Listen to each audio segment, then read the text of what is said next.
I always believed that certain objects carry more than just fabric, threads, and embellishments. They carry chapters of our lives. And my wedding dress was exactly that, an entire chapter, perhaps the most intense and confusing of my story. For a long time, it was kept inside a white box high up in the closet, wrapped in tissue paper, almost like a reliquary of something I didn't have the courage to revisit. Whenever I opened the closet, my eyes would quickly pass over it, but I avoided touching it. It was there as a silent reminder of a love that didn't work out, of broken promises, and of a future that never existed the way I imagined it. For months I hesitated. I tossed the box around, moved rooms, changed closets, but the dress always found me, always reappeared, as if asking me for a resolution I didn't want to face. Until one day, after a conversation with a friend about new beginnings, something inside me finally reorganized itself. It was as if I felt a small snap in my chest, not painful, but inevitable, and I understood that keeping that dress didn't protect me from anything. It only kept me tied to what was already over. It was at that moment that I made the decision that would change everything. I would donate the dress. I woke up early that morning, still unsure if I'd have the courage to go through with the plan. The house was silent, and the sun streamed through the window with an almost golden light, the kind that makes everything seem softer than it really is. I walked to the cupboard, touched the box with my fingertips, and took a deep breath. The simple act of pulling the box out made my heart race.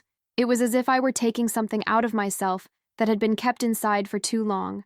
When I opened the lid and saw the dress again, as beautiful as the day I wore it, I felt a mixture of nostalgia and liberation. It was intact. The white fabric shone, the lace remained delicate, and the soft perfume I had sprayed on my wedding day still seemed to linger, as if it had been kept with it. But for the first time, looking at that dress, I didn't feel pain. I felt farewell, a necessary, mature, peaceful farewell. I folded the dress carefully, more out of respect for what it represented than out of attachment, and placed it inside the box. Each movement seemed symbolic, closing the box, tying the ribbon, carrying it in my arms, going down the stairs. All of this gave me the feeling that I was officially closing a cycle of my life. Before leaving home, I stood for a few seconds at the door, holding the box as if holding a memory for the last time. I thought about how much I cried for everything I experienced inside that dress, but also how much I grew after taking it off. And suddenly I found myself smiling, a discreet but sincere smile. It was the sign that I was ready.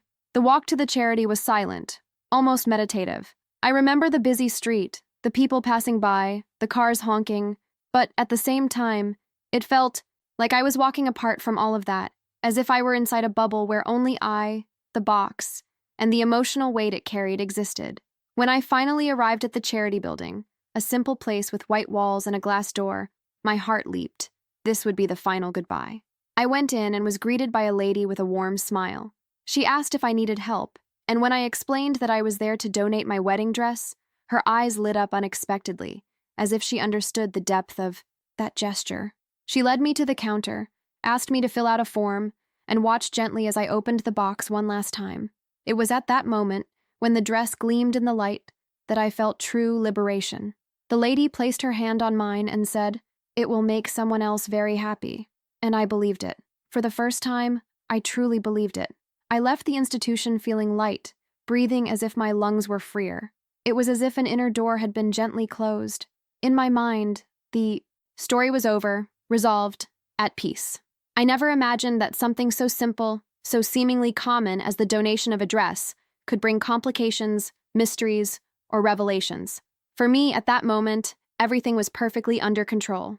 A chapter closed, an object left behind, a lighter soul. Little did I know that, 3 days later, a simple doorbell ringing at the door would change everything. In the days following the donation of the dress, I expected only a continuous feeling of lightness, as if that simple act had truly finalized an important cycle in my life. But curiously, what came after wasn't exactly light. On the contrary, a series of small details began to happen, details so subtle that at the time I barely paid attention, but which today I clearly see as signs that something was profoundly wrong, or at the very least, very strange. The first clue was a missed call. The charity rarely called donors, and when they did, it was always for something simple. Registration confirmation, a thank you note, or some request for authorization. So, When I saw a call from them on my phone just a day after the donation, my heart skipped a beat. Not that I had reason to worry, but there was something about it that didn't match what I imagined would happen afterward. The call wasn't accompanied by a message, nor was there a second attempt. It was just a single, solitary, almost shy ring, but for some reason, it stayed in my memory. The next day, they called. Again. This time I answered. The operator, a young woman with a calm voice, seemed hesitant. She began by thanking me for the donation, which was normal, but then immediately asked my full name. I answered. She repeated the question, as if she hadn't heard correctly, and after I repeated it again, she uttered a small, "Ah, right, just confirming." The conversation ended in the most bureaucratic way possible, with a hurried goodbye and a tone that didn't match the usual tranquility of that type of call. It was quick, but uncomfortable. At the time, I just found it strange. I attributed it to chance. Maybe the clerk was tired, maybe she'd mixed up the files, maybe there was someone new working there, but something in her breathing, in the brief silence before hanging up, seemed charged with a curiosity she was trying to hide, as if she were about to ask another question, but had been instructed not to. Later that same day, I received an automated email from the institution. A simple, "Thank you for your contribution," the same template they probably sent to everyone. But I noticed something. The email didn't mention the dress. It didn't specify the donated item. Normally, they were quite detailed about that. It wasn't just a generic, "thank you." They usually listed the main item of the donation for internal record-keeping purposes. But this time, there was no description at all. Nothing. As if the dress had suddenly become a sensitive issue. I ignored it again. Or rather, I tried to ignore, but the feeling persisted. You know that premonition that starts as a whisper and gradually grows louder? The more I tried to rationalize it, the more that unease grew inside me. It was as if small, loose threads began to intertwine, forming a disturbing web. I couldn't explain it, but the donation of the dress, which I believed had been just the closing of a cycle, seemed to be becoming something else. 2 days later, I decided to go back to the institution. Not out of concern, at least not consciously, but because I wanted to donate other things I had been setting aside for weeks. Or at least that was the excuse I was telling myself. When I got there, I noticed something. One of the attendants, unlike the lady who greeted me on the day of the donation, recognized me immediately. Not with that welcoming smile of someone seeing a returning donor, but with an expression that was a mixture of surprise and unease. She greeted me politely, but with a slight discomfort in her eyes, as if she were carefully choosing her words. While I was filling out the donation form, she asked for my full name again. Then, she asked me to confirm the date I had left the dress. And finally, she asked, "Did you donate the dress alone, or did someone come with you?" The question paralyzed me for a moment. It wasn't something they would normally do. It had nothing to do with the item, nor with the record. It was personal, invasive, and unexpected. When I replied that I had brought it myself, she just shook her head and smiled quickly. That smile of someone trying to appear natural, but unable to hide the discomfort beneath the expression. Before I left, she said something that still gives me chills just thinking about it. "If we need to talk to you, we'll call you back. Keep your phone handy, okay?" At the time, I laughed internally. It seemed like an exaggeration. Who would need to talk to me about a donated dress? Even so, that comment kept echoing in my mind for hours. It was as if every little interaction was pointing to a mystery I hadn't yet grasped. I just didn't know that these subtleties were more than just coincidences. These were not communication failures. They weren't confused attendants. Today, looking back, I understand perfectly. That silent discomfort, that request for me to pay attention to the phone, those repeated questions, were the first clue that the dress I thought symbolized only a closed past actually carried a truth that no one had imagined. Not even me. I only found out about it when the doorbell rang and a lawyer showed up at my door 3 days later. On the morning of the 3rd day after donating the dress, I woke up with a strange feeling. It wasn't exactly anxiety nor sadness. It was as if something was out of place, as if the air were heavier than usual. I tried to ignore the feeling, attributing it to tiredness or the cloudy weather that made everything quieter. I made coffee, put on some soft music, opened the sign, "Windows to air out the house." I tried to start the day normally, but even so, there was a restlessness that wouldn't leave me completely at peace, as if my body was trying to warn me of something before my mind could understand. It was late morning when I heard the first ring of the doorbell. A short, firm sound that echoed throughout the house as if it were much louder than it actually was. I wasn't expecting visitors. No one had warned me they were coming, and for a moment, I even thought it might be a neighbor asking for sugar, a mistaken delivery, or perhaps the building management. But as I approached the door, I felt that same nervous flutter in my stomach that I had felt when picking up the dress box to donate, a light but profound chill, like an intuition trying to take over. I looked through the peephole, and that's when I saw it. A tall man in a dark suit, impeccable posture, and a leather briefcase in his hand. He didn't seem lost, didn't seem irritated, didn't seem rushed. He seemed determined, the kind of presence that isn't there by chance, the kind of person who carries news, good or bad, but that always changes something. My heart raced immediately. Lawyers don't show up at someone's door on an ordinary day, much less without warning. I opened the door, cautiously. Not all the way, just enough to see him better and for him to see me. He looked up, checked my face, and called me by full name. Not my nickname, not ma'am, my full name, as it appeared on my document. It was at that moment that my hands began to sweat, because nobody uses someone's full name like that, without context, unless they're dealing with something official. Or serious. Very serious. I am the lawyer, Daniel Navarro. I need to speak with you urgently. His voice was calm, but it carried a weight that made me swallow hard. I tried to think of any reason why a lawyer would be there. Some lawsuit I was unaware of, some problem with the building, a debt, a signature, a notification. Everything went through my head in seconds, but nothing fit my reality. About what? I asked, trying to keep my voice steady. He gripped the folder tighter, took a deep breath, and tilted his head slightly, as if carefully choosing each word. It's about your wedding dress. I felt my whole body freeze. Of all the possibilities racing through my mind, this was undoubtedly the last one. What did he mean about the dress? What could be so serious or urgent about something I had simply donated to charity? For a few seconds, I thought he was joking, that it was some kind of misunderstanding. But his expression was too serious, too professional, for any trivial misunderstanding. My silence seemed to confirm to him that I had no idea what was going on, and then he added, this time in a more serious, almost confidential tone, "It's urgent. We need to talk about the dress." The words echoed inside me as if they had been spoken too loudly, even though he was speaking softly, almost in a whisper. The air around me seemed to thicken. The ground beneath my feet felt more fragile. In a matter of seconds, all the lightness I had felt when donating the dress transformed into an uncomfortable weight in my chest. "May I come in?" he asked, still with that impeccable posture and that deeply analytical look. My mind tried to rationalize. Lawyers don't make informal visits. They don't show up without a reason, and even less so do they bring personal matters to someone's door without something truly significant involved. The only thing I could think of was that it was directly related to everything that seemed strange to me about the charity. The calls, the repeated questions, the receptionist's discomfort, the unusual silence. Everything started to make sense in a single instant. Something had happened to my dress. Something no one told me. Something I never even imagined existed. I took a deep breath before answering. Uncertainty crept into my voice, but the words came out. Before I could stop them, "Come in." He walked through the door with the care of someone who knows he's about to reveal something delicate. I led him into the room. We sat down, and for a brief moment there was only silence. A heavy silence full of implicit meanings, as if every second of that silence was preparing my heart for what was to come.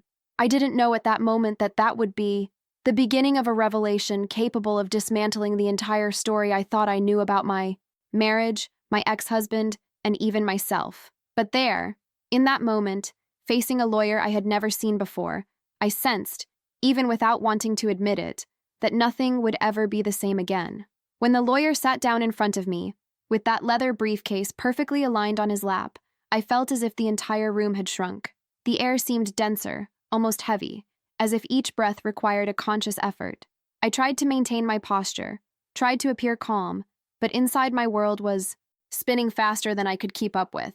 A lawyer, in my office, talking about my wedding dress. Nothing about those 3 pieces of information matched anything I would consider normal.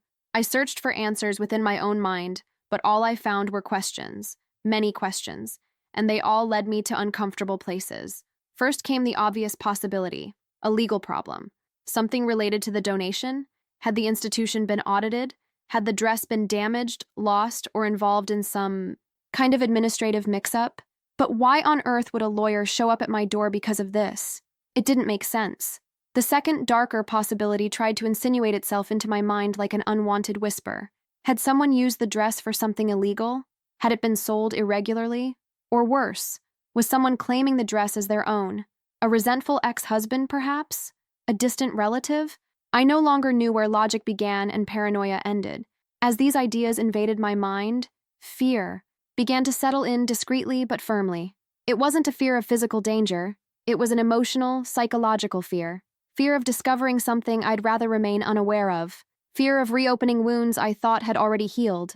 Fear that somehow my past had returned to haunt me just when I was trying to move on.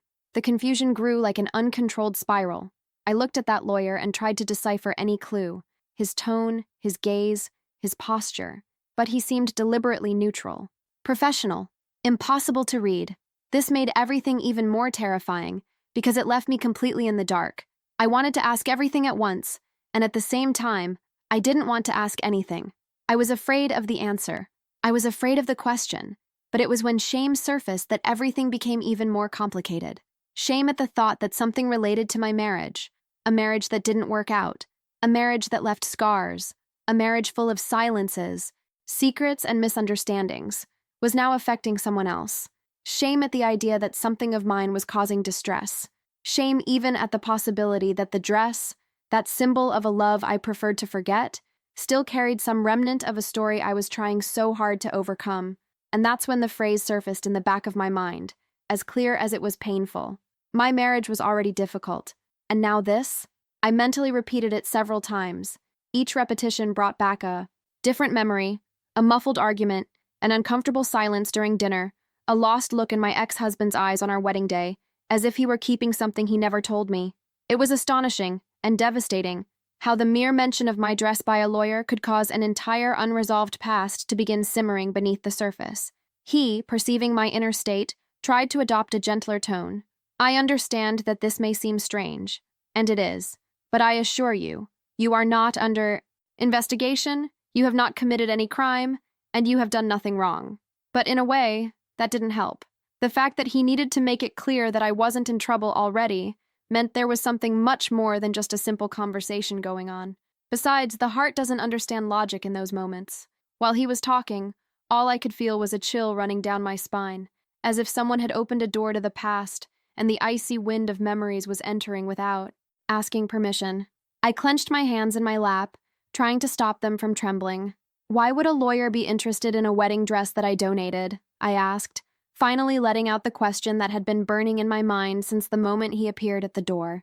He took a deep breath. The way his eyes locked on mine made it clear that any answer that followed wouldn't be simple, and perhaps not even easy.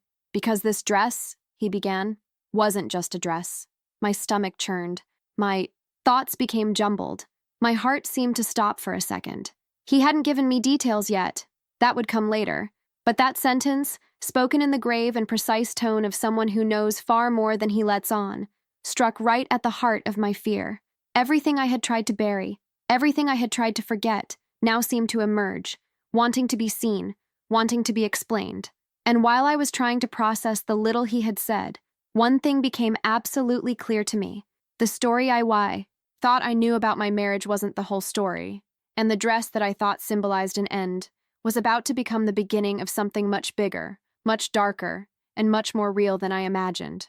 The lawyer adjusted his briefcase on his lap and leaned forward, like someone about to reveal a secret he'd been carrying for too long. The silence between us seemed to pulse, as if each second of waiting was laden with meanings I didn't yet understand. My heart was pounding so hard I felt like he could hear it, and perhaps he really could, because his gaze was steady, attentive, analytical, like that of someone trying to gauge not only the words they're about to say, but also the impact they will have. It was then that he took a deep breath and said, with an almost unsettling calm, "Someone asked me to find you." The sentence fell upon me like an unexpected weight. My mind immediately filled with names. Some I expected, others I feared, and some I thought I'd never hear again. Who would want a lawyer looking for me? Who would have that need? And most importantly, why? Who asked for this? I asked, unable to hide the tremor in my voice. He looked away for a moment, as if carefully choosing how to respond, or as if trying to avoid over-answering. This is information that, for now, I cannot disclose. The words hit me hard. The worst feeling wasn't the absence of a response. It was the fact that there was a response. It meant that someone, somewhere, was thinking about me and thinking about my dress, intensely enough to hire a lawyer. It changed everything. It changed the dress. It changed the donation. It changed the past I thought was buried. He continued, but I can tell you this. It's an old request, made many years ago, and it involves a promise that apparently was never kept. My skin crawled. An unfulfilled promise. Those words affected me in an almost physical way.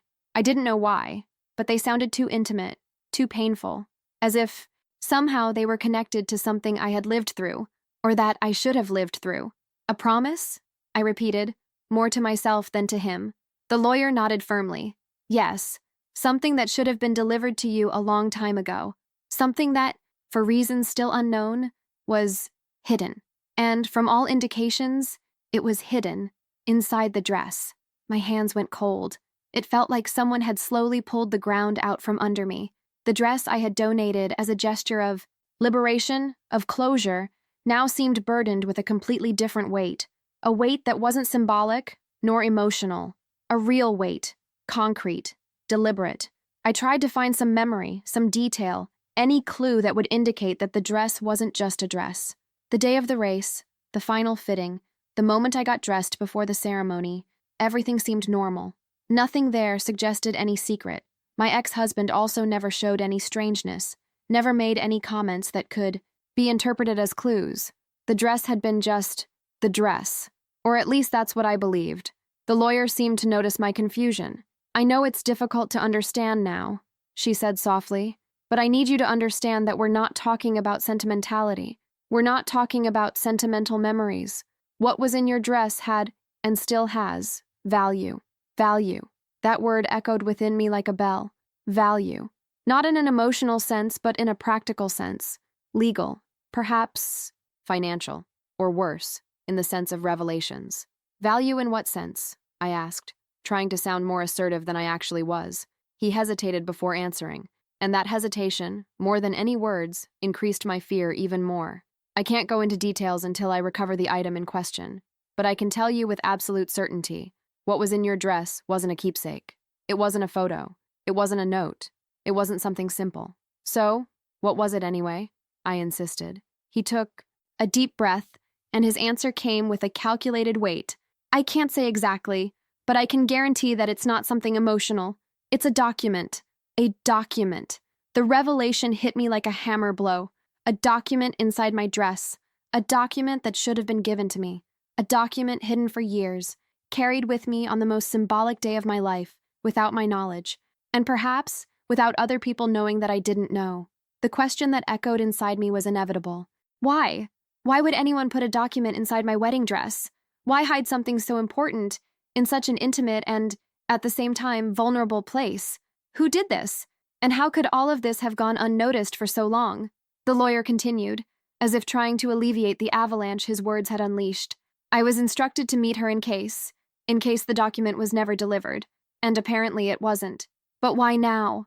I asked, trying to connect the loose ends. Because someone you know, wanted to make sure the truth reached you, even if it was late. These words hit me with the force of an emotional impact I wasn't prepared to feel. Someone I knew, someone who made an old request, someone who trusted that sooner or later, I would be found. I felt my heart race. My hands trembled. My mind raced towards the worst, the best, the unknown. And who is this person? I asked, even though I knew he wouldn't answer. The lawyer looked deep into my eyes and, once again, said, I can't reveal it. Not yet.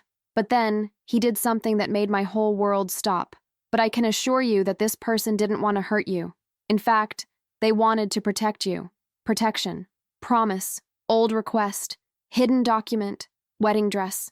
And at that exact moment, I understood something that would completely change the course of my story. What was hidden in my dress had nothing to do with love. It had to do with truth, with secrets, with something someone had tried to keep hidden, and which was now finally coming to light. When the lawyer mentioned the existence of a hidden document, My first impulse was to doubt. Not because I thought he was lying, but because my mind simply couldn't reconcile that information with the reality I knew, or thought I knew. A document hidden inside my wedding dress? It was too absurd, too improbable, too impossible. That dress, which I touched so many times with care, which I wore on one of the most memorable days of my life. How could it hide something so significant without me noticing? It was then that he opened the leather folder and took out a printed sheet. For a moment, I thought it was some report, some document, some formal explanation. But as he held it up to me, I realized it wasn't just any paper. It was a photograph. A clear, artificially lit photograph showing the inside of the dress. More specifically, the inside of the lining, the part I had never looked at closely before. In the image, the light-colored fabric appeared to be open on the inside, and held together with tiny stitches, almost invisible to the untrained eye, was something that took my breath away. An envelope. A discreet envelope, without any flashy color, the kind that could easily go unnoticed. But there it was, carefully sewn as part of the internal structure, strategically hidden between layers of fabric. A clean, professional stitch, so well done that it would never raise suspicion.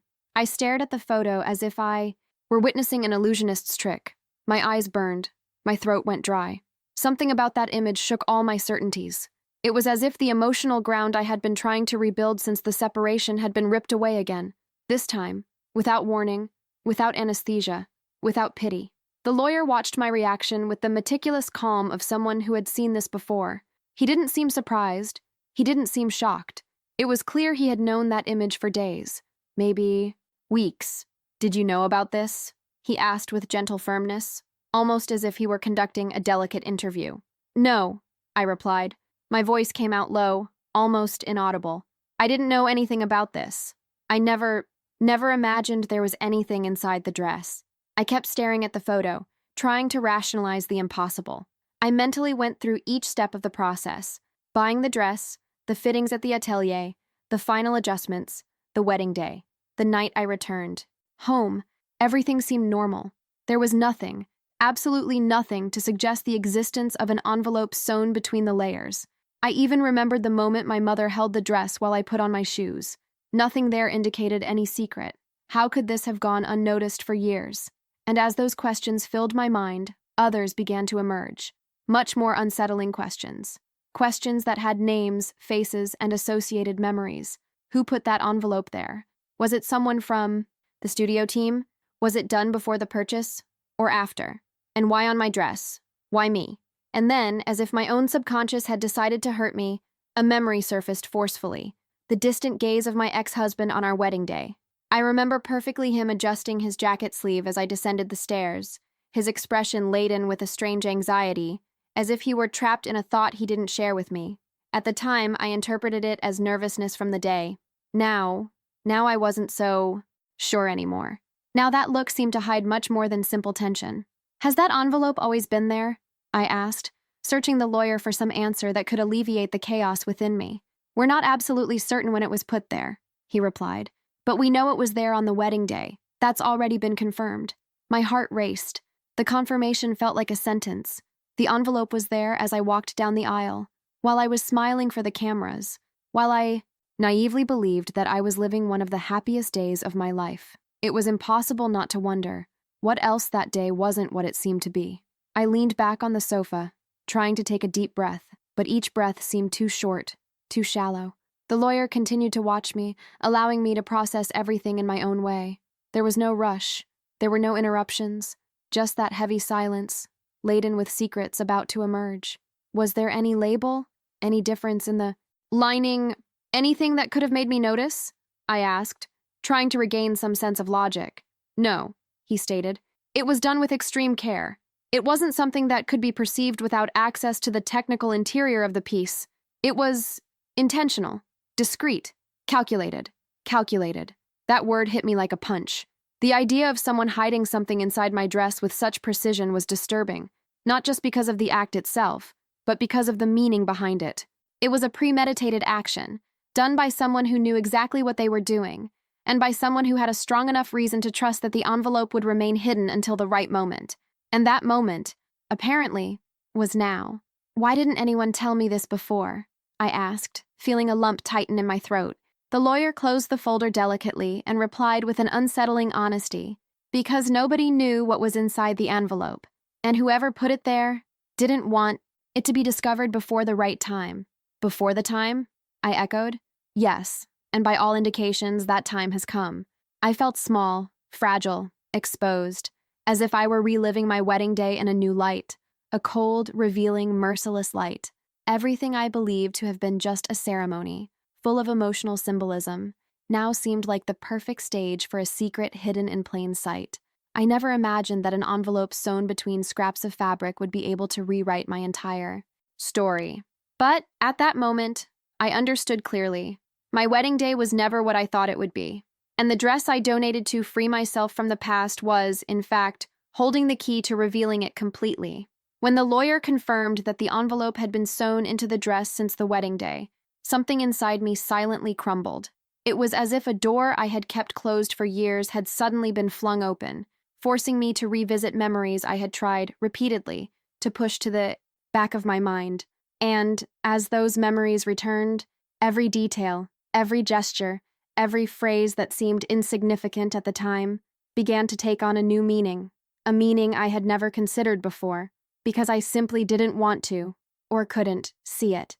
The first flashback that came to mind was the morning of the wedding. I perfectly remembered the lighthearted atmosphere that should have been expected, friends laughing, my mother fixing my hair, flowers being handed out. But, for some reason, what struck me most about that day wasn't any of that. It was him. More precisely, his absence. He didn't show up at the hotel before the ceremony, didn't text, didn't send a note, nothing.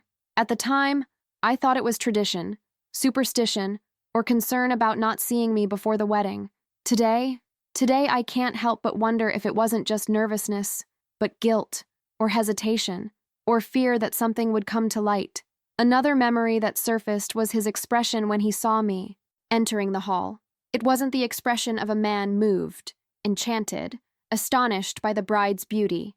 It was something else. He was rigid. His eyes seemed to be searching for something, as if he were checking if everything was in place.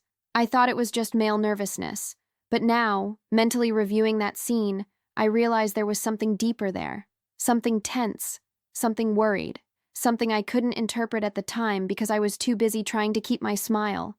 I also remembered a silly comment, so silly that at the time I laughed and let it go. As we walked to the car after the ceremony, he put his hand on my waist to help adjust my dress and murmured, "Be careful with the lining.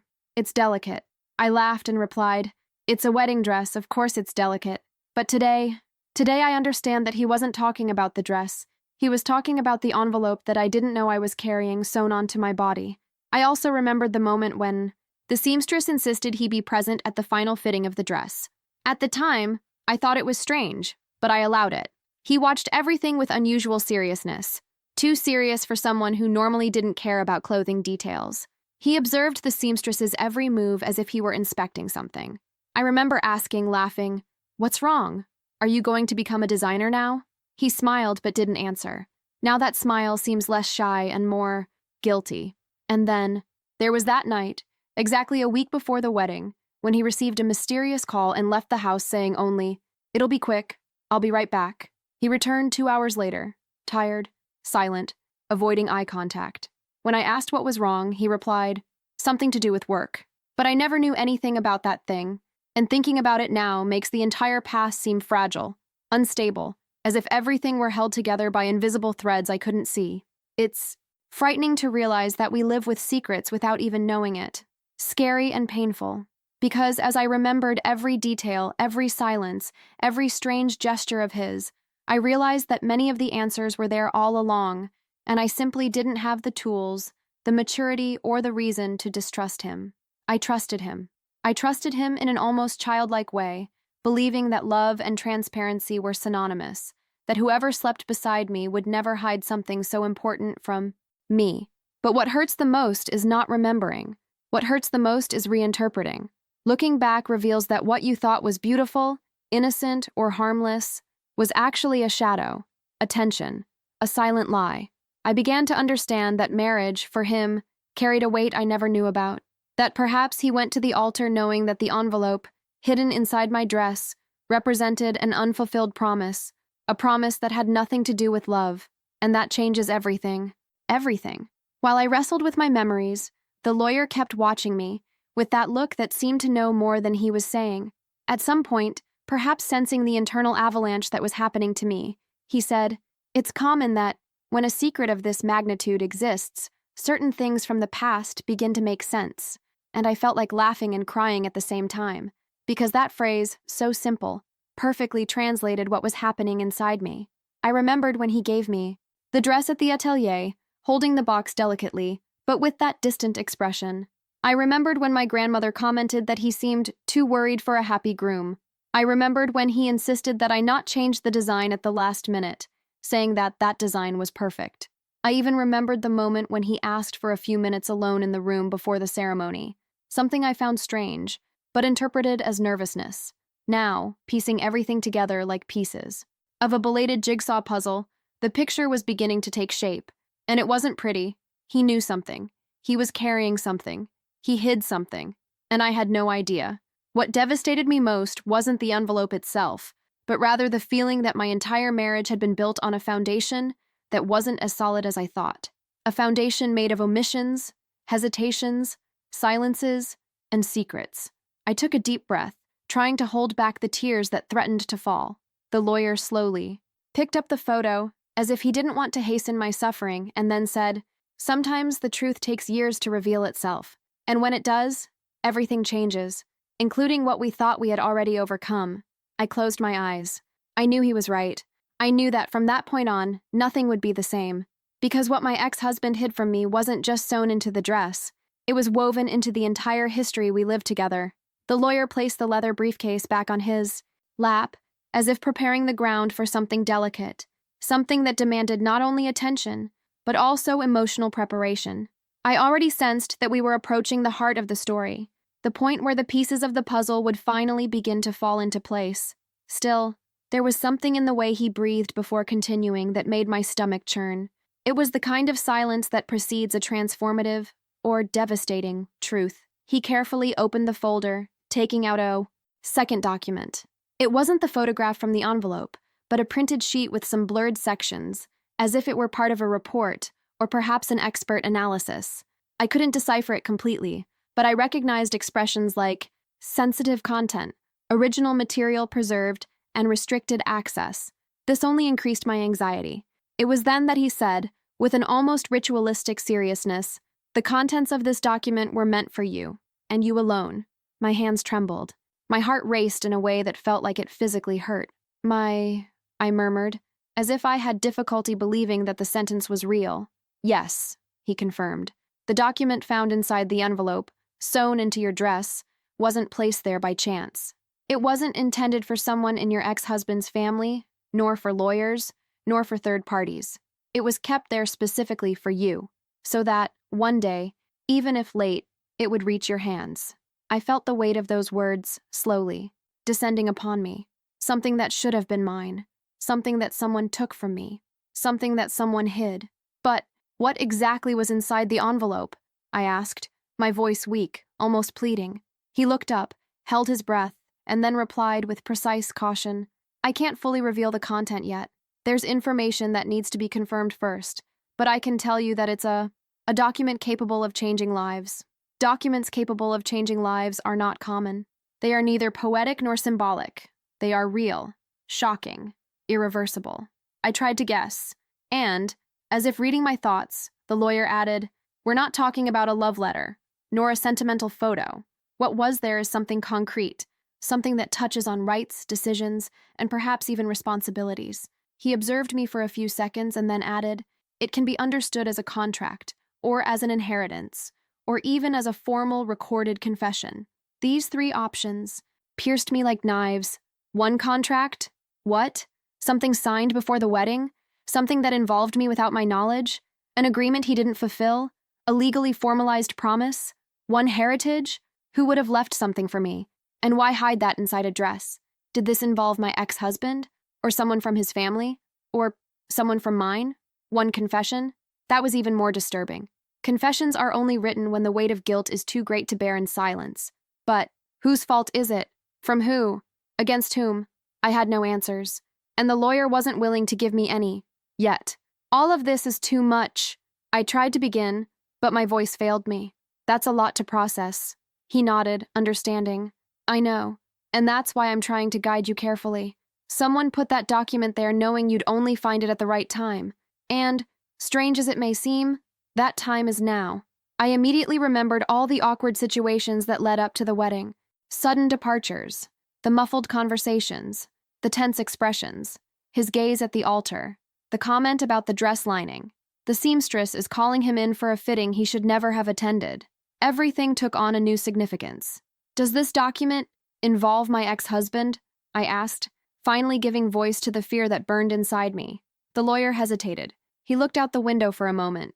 Then he turned to me with an expression that mixed caution and compassion. I can't say for sure yet, but I can say that. Everything indicates that he knew about the envelope. My whole body went cold. If he knew, so he deliberately hid it. And he hid. It was because he was afraid I would find out. Why hide this from me? I asked, feeling a mixture of anger, shock, and hurt. The lawyer took a deep breath before answering. Because the contents of the envelope change everything. And, depending on the reasons, someone may have believed that you shouldn't or couldn't know the truth at that moment, perhaps for protection, perhaps out of self-interest, perhaps out of fear. That last word hung between us like smoke. Afraid of what? I asked. He didn't answer directly. He simply closed the folder, rested his hands on it, and said, fear of the impact the truth would have on you, and on other people. Other people. This meant more people were involved, more branches, more consequences. I felt the emotional ground give way again. I need to know what's written in that document, I murmured. My eyes filled with tears I had been holding back. And you will know, he assured her. But not now. First, we need to recover the dress. The envelope needs to be safely retrieved, preserved, and analyzed. You will only be able to read the original contents. Not copies, not excerpts, not accounts. The person who asked me to find you was very clear about that. Which person? I insisted, sensing the growing urgency. The lawyer simply repeated the same line as before, but this time with a different tone, almost as if lamenting. Later. I can't reveal it yet, but I can guarantee this person loved you and wanted you to have this document from the beginning. That was too much. That was too much information, too much emotion, too much memory. A document hidden in the dress I wore the day I swore eternal love. A document that should have been mine. A document that someone kept away from me for years. And now, finally, he was trying to return to his true destiny, to me. When the lawyer mentioned the need to recover the dress, for a moment I even thought it would be simple. I would just have to call the charity, explain the situation, ask for the dress back, and that would be it. After all, only 3 days had passed since the donation. 3 days. In my mind, the dress would still be there, on some hanger, inside some plastic, waiting to be put on display or set aside for a future charity bazaar. But life, and I would learn this the hard way, doesn't work according to our sense of logic. So, we just have to go to the institution and pick up the dress, right? I asked, trying to cling to some obvious, almost childish solution.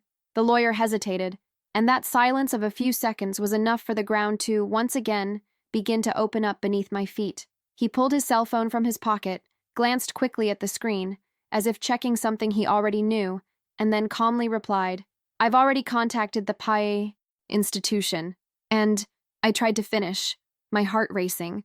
He took a deep breath before saying what I least expected to hear at that moment. They already shipped the dress to another state. The words fell upon me with the weight of a sentence. Another state, not another shelf, not another sector, another state. What do you mean they sent it? I asked, feeling my voice falter. But only 3 days have passed. They explained that because it was a wedding dress in excellent condition. They have a partnership with another organization specializing in reselling wedding items. It's a kind of distribution network. The dress didn't sit around for long. It was photographed, registered, and shipped. I blinked, trying to process it all. In 3 days, something that had been stored in my closet for years had already crossed borders I had no idea about. I let him go thinking I was just closing a chapter. Now, he had become the key to something much bigger, and it was beyond my reach. So, he's not in town anymore? I asked, even though I knew the answer. No, he confirmed.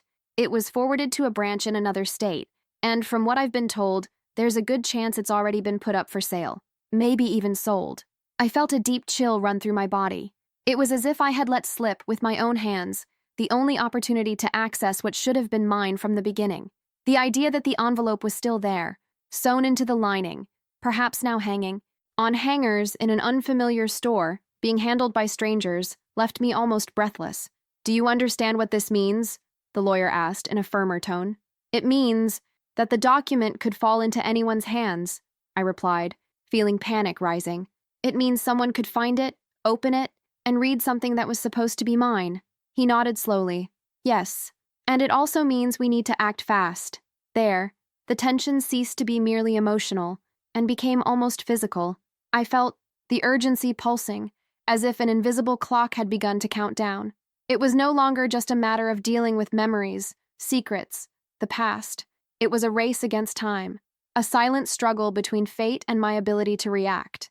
"I want to go after that dress," I declared without hesitation. The words came out before I could even analyze them.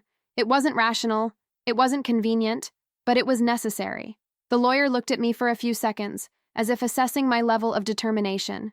Then he opened his briefcase again, took out a piece of paper with notes, and placed it on the table. "I've already got the address of the branch where the dress was sent. We don't know if it's still there, but it's a good starting point. I can go alone, treat this as a formal process, but honestly, I believe your presence will make a difference." "I'll go," I replied immediately. "This isn't about a dress anymore. It's about the truth." Because that was it. It had nothing to do with vanity, attachment, or nostalgia anymore. I didn't want the dress back to wear it again, nor to keep it, nor to display it in a memory box. I needed, what was hidden inside him. "We'll need your formal authorization for any negotiations," he continued. "If the dress has already been sold, it will be more delicate. We'll depend on the buyer's goodwill, or we'll have to explain, very carefully, that there's something inside the garment that shouldn't have been passed on. What if she wore the dress? What if she had it altered? What if the envelope has already been thrown away?" I asked, letting fear get the better of me. "It's a risk," he admitted. "But for now, we need to assume the envelope is still there. We can't let the worst-case scenario paralyze us. We still have a way forward." I signed what needed to be signed with trembling hands. As the pen glided across the paper, I felt as if I were making a second pact with my own past. A different pact from the marriage pact. A pact with the truth. After he left, I was alone in the room, staring into the emptiness.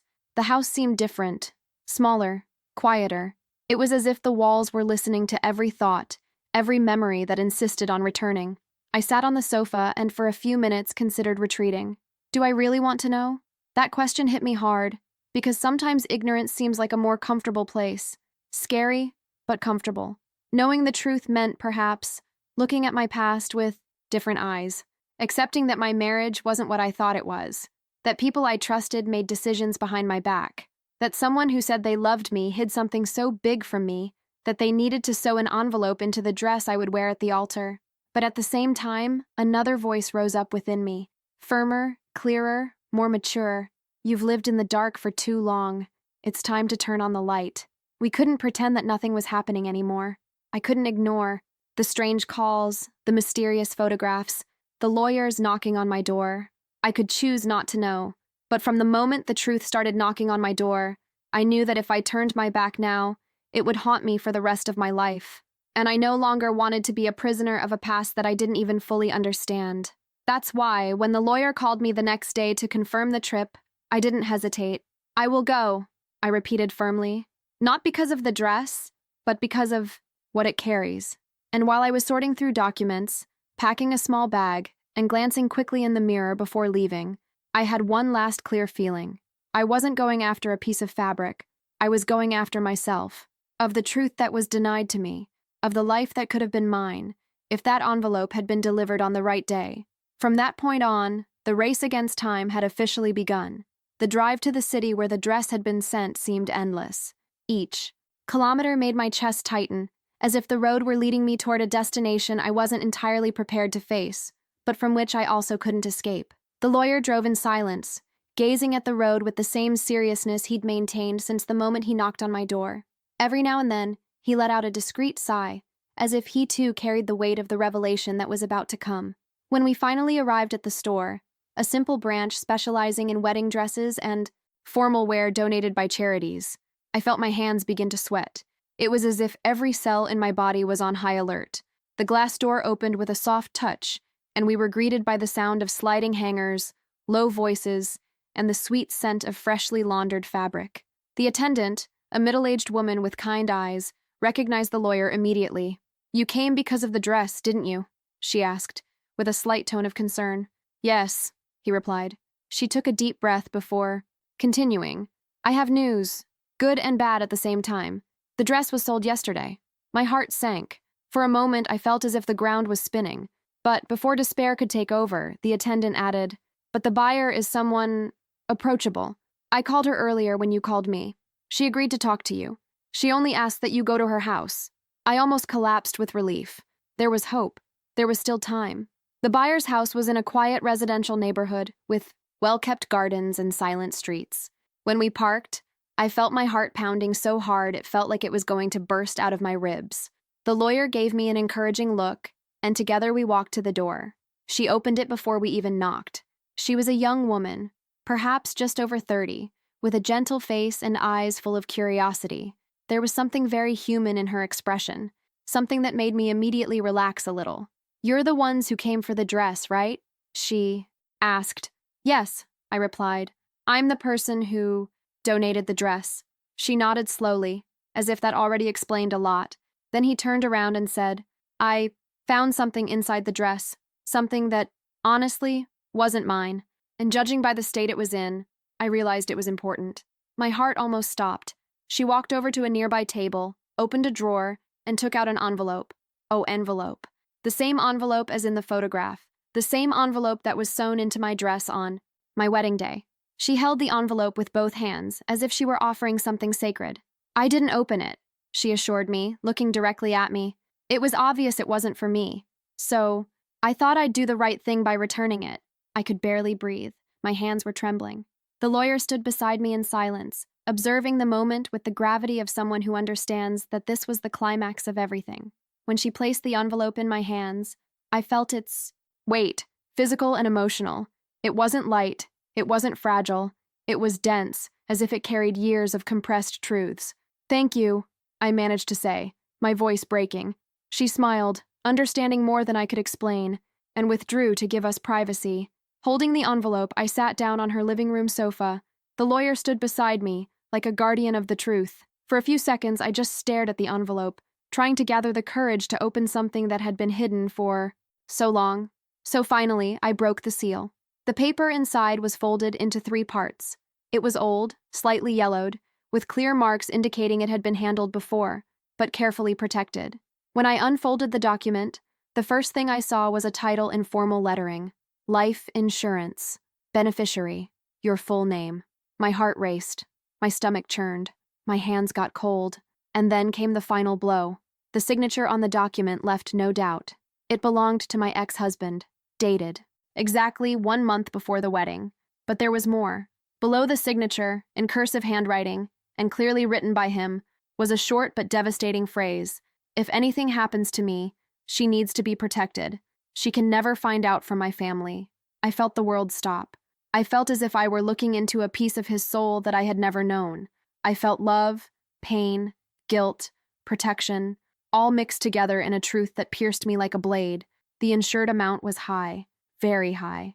High enough to support a person for years. High enough to justify his fear. High enough to explain why his family could never know. My ex-husband had taken out a life insurance policy in my name, and for some reason he never told me. Instead, she sewed the document into my wedding dress, perhaps hoping I would find it someday, or promising that if anything happened to it, someone trustworthy would deliver it to me. The lawyer placed his hand on the back of the sofa and said in a low voice, "This document is legitimate, and it's valid." I cried. Not out of sadness, not out of joy, but everything at the same time. Because there, in that envelope, I discovered that the man I married, with all his flaws, mistakes, distances, and secrets, had tried to protect me. Perhaps our marriage was imperfect, but not empty. That there was love behind what I interpreted as coldness. There was fear behind what I perceived as indifference. And above all, that there was a truth that had finally caught up with me. The lawyer then concluded, he wanted this to be his, from the start. I closed my eyes, hugging the document to my chest. At that moment, I understood something I will never forget. Sometimes love is not spoken, not shown, not celebrated. Sometimes love is hidden, stitched between layers of silence, waiting for the right moment to be revealed. And finally, that moment had arrived. When I left the buyer's house, clutching the document to my chest as if it were a newly transplanted, vital organ, I realized something was different about me. It was subtle, almost imperceptible at first, but real. I breathed differently. I walked differently. The world around me seemed exactly the same. The same houses lined up, the same trees swaying in the wind, the same pale blue late afternoon sky. But I was no longer the same. The discovery of the envelope wasn't simply a revelation. It was a rupture, a profound fracture in the timeline of my life. Everything that came before it was reinterpreted. Everything that would come after needed to be reconstructed. In a way, it was as if I had lived for years inside an unfinished story and had finally found the last page. First came the emotional impact. The impact was so strong, so overwhelming that I needed hours of silence just to be able to breathe without stumbling over my own thoughts. The document wasn't just an insurance policy. It was a silent confession of love, of protection, of fear. It was proof that the man who once knelt before me, who made mistakes, who distanced himself, who hid things, also loved me in his own way. Twisted, silent, confused, but real. I spent nights reliving memories I had buried, reconstructing dialogues, reinterpreting perspectives, understanding silences. His comment, "Be careful with the lining," now sounded like a desperate plea from someone who needed to hide something, but who wanted somehow to leave a clue. His pre-wedding worry, which I had mistaken for insecurity, was now revealing itself as the burden of carrying a secret too huge to be told. Even the way he held my hand during the vows seemed to have taken on a different meaning, as if he were asking for forgiveness without words. And it's painful, deeply painful, to realize that a person can love you and still fail to show it. But it's even more painful to realize that this love, hidden beneath layers of silence, may arrive too late. Then came the practical impact. The insurance policy in my name was real, valid, and indisputable. The lawyer took care of everything with almost surgical patience. He explained every page, every clause, every detail. The insured amount was significant, enough to reorganize my life, to open doors I thought would never be accessible to me again. With that money, I was able to pay off old debts, alleviate financial worries that were consuming me, and build a stability that I thought was impossible after the divorce. But the impact wasn't just financial, it was structural, psychological, existential. I realized that for the first time in many years, I had the right and the means to truly start over. Not an empty emotional restart, not a forced restart, but a conscious restart, clearly, with understanding. That's true. The audience needs to feel that everything had a purpose, and looking back, I felt that way too. Because although it was cruel to discover the truth so late, there was something profoundly symbolic in it all. The dress, the one I kept as a painful memento, became the messenger of a truth I needed to know. The donation, which I made as a way to free myself, ended up being the trigger that brought about true, complete freedom. The lawyer, who appeared at my door like a harbinger of chaos, ended up being the instrument of revelation that allowed me to close a wound I didn't even know was still open. Everything seemed chaotic at first, but now I realized nothing had been random. Perhaps it was destiny. Perhaps it was, just timing. Or perhaps it was just life, which sometimes takes its time to deliver answers, but it does deliver them. And then came the transformation. Not overnight, not with fireworks, but in a slow, deep, and consistent way. I became stronger, not because they received money, but because they received understanding. Because I finally understood that my story wasn't built solely on failures, that there was love, that there was an attempt, that care was taken. And yes, there were secrets, but secrets that, in the end, weren't meant to destroy me, but rather to protect me. I also became more aware. I started looking at my relationships with a different level of attention. I learned not to romanticize silences. I learned to listen to what is left unsaid. And I learned something that many take a long time to learn. Sometimes the truth doesn't appear when we want it to, but rather when we need it to. And finally, liberation came. Liberation from resentment. Liberation from old pain. Liberation from the distorted image I had of my ex-husband. Freedom from the burden of carrying a half-finished story. liberation from myself. I was able to look at the past without shrinking back. I was able to look to the future without fear. And above all, I was able to look at the present with maturity, clarity, and peace. Because life, in that yellowed envelope, taught me one of the most profound lessons I've ever received. Sometimes, it's not what we lose that changes our lives. That's what we discovered too late, and yet, at the right time. When I finally returned home after the whole trip, the discoveries, the revealed truths, and the emotions that seemed overwhelming, I found myself standing in the doorway, staring into the void as if facing a new life, a life I hadn't planned, but which somehow had always been destined to be mine. The document was still with me, carefully kept inside a folder the lawyer had given me.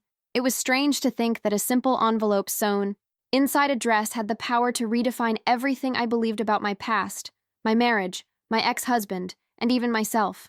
I sat on the sofa, the same place where, days before, I had heard the lawyer utter the phrase that changed my life. The contents of this document were meant for you, and you alone. At that moment, I had no idea of the weight of those words. Now, I understood, and upon understanding, something inside me finally calmed down. I picked up the document and ran my fingers over the paper, feeling its texture, the marks of time, his signature. It was impossible not to think about everything that had happened between that moment in the past, when he signed and hid the envelope, and this moment now, when I finally discovered his intention. I could almost imagine him, alone, worried, making the decision to hide something so important in my dress, perhaps believing that this was the only way to ensure that the truth would reach me one day. And it's strange, painful, and beautiful to think about it all at the same time. Because even though our marriage ended, even though we went through difficult times, even though silence became more present than words, he tried to protect me, even without knowing how to say it, even without being able to act in the best way. He left a gesture hidden in the dress that, today, I can see as love, an imperfect love, full of human flaws, but still, love. I closed my eyes and took a deep breath. It was there, in that silent moment, in my room, that a phrase took shape within me as if it had been whispered by something greater than myself. Sometimes, what we give away thinking we are letting go is precisely what God uses to bring us back to the truth. And that phrase hit me with an emotional force I didn't expect.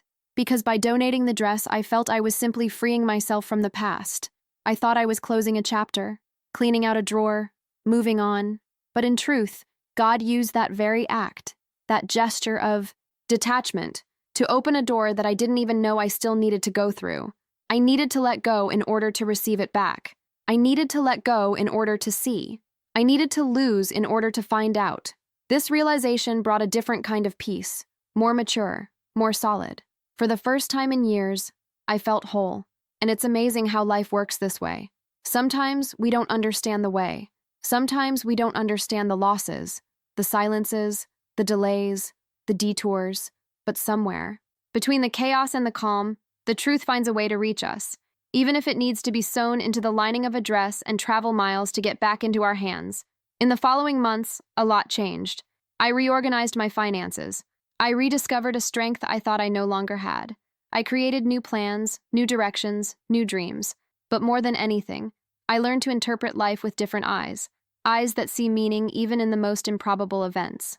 Today, when I look back, I no longer see the failed marriage, nor the dress kept as a sad memento. I see a story about redemption, regarding truth, about love in its most imperfect forms. And I also see the version of myself that has been reborn from all of this, stronger, more aware, freer, because in the end, it wasn't the document that changed my life, it was a revelation. That was the understanding. It was the closure I didn't even know I still needed. And that's what I want to leave with those who are listening to my story. Sometimes the truth doesn't come when we want it to. It arrives when we are ready to receive it. And when it arrives, it transforms everything. I took one last deep breath, letting the peace settle completely within me. And with a light heart and a clear mind, I concluded, some truths remain hidden until fate, or God, decides it's time to reveal them. And when that happens, nothing remains the same.